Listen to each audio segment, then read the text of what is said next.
আসসালামু আলাইকুম রহমতুল্লাহ। প্রিয় দর্শক, কেমন আছেন? আশা করি ভালো আছেন। প্রিয় দর্শক, সরকারিকরণ এক কলেজের আরও ৫ শিক্ষকের অ্যাডহক নিয়োগ। চলুন বিস্তারিত জেনে নিই। প্রিয় দর্শক, চাঁদপুর জেলার কচুয়া উপজেলাধীন কচুয়া সরকারি ডিগ্রি কলেজে আরও ৫ শিক্ষককে অস্থায়ীভাবে নিয়োগ দেওয়া হয়েছে। 2018 খ্রিস্টাব্দের 8ই আগস্ট থেকে নিয়োগ ভূতাপেক্ষভাবে কার্যকর হবে। বৃহস্পতিবার 18 জুন শিক্ষা মন্ত্রণালয়ের মাধ্যমিক ও উচ্চশিক্ষা বিভাগের এক প্রজ্ঞাপনে এই তথ্য জানানো হয়।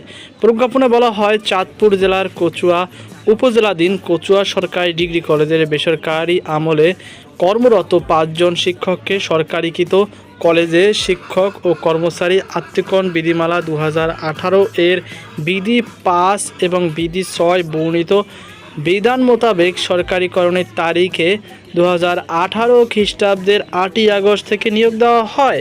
রাজস্ব খাতে অস্থায়ীভাবে নিয়োগ পাওয়া 5 শিক্ষক হলেন অর্থনীতি বিষয়ে সহকারী অধ্যাপক পুতুল রানী দেবী, ফেরদাউসি বেগম, সমাজকর্ম বিষয়ের সহকারী অধ্যাপক মোহাম্মদ আনোয়ারুল হক, উদ্ভিদ বিজ্ঞান বিষয়ের সহকারী অধ্যাপক দীপক নারায়ণ মণ্ডল ও ইতিহাস বিষয়ের প্রভাষক জহিরুল ইসলাম।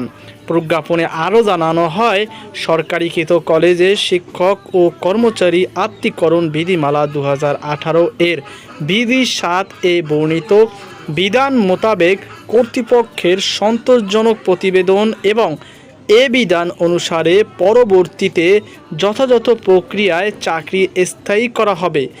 এ কলেজে আত্মীকৃত কোনো শিক্ষক অন্যত্র বদলি হতে পারবেন না। তো প্রিয় দর্শক, এই ছিল আমার হাতে সর্বশেষ আপডেট।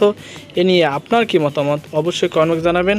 সকলে ভালো থাকুন, সুস্থ থাকুন আর সাথেই থাকুন আমাদের। আজকে পর্যন্তই। আল্লাহ হাফেজ।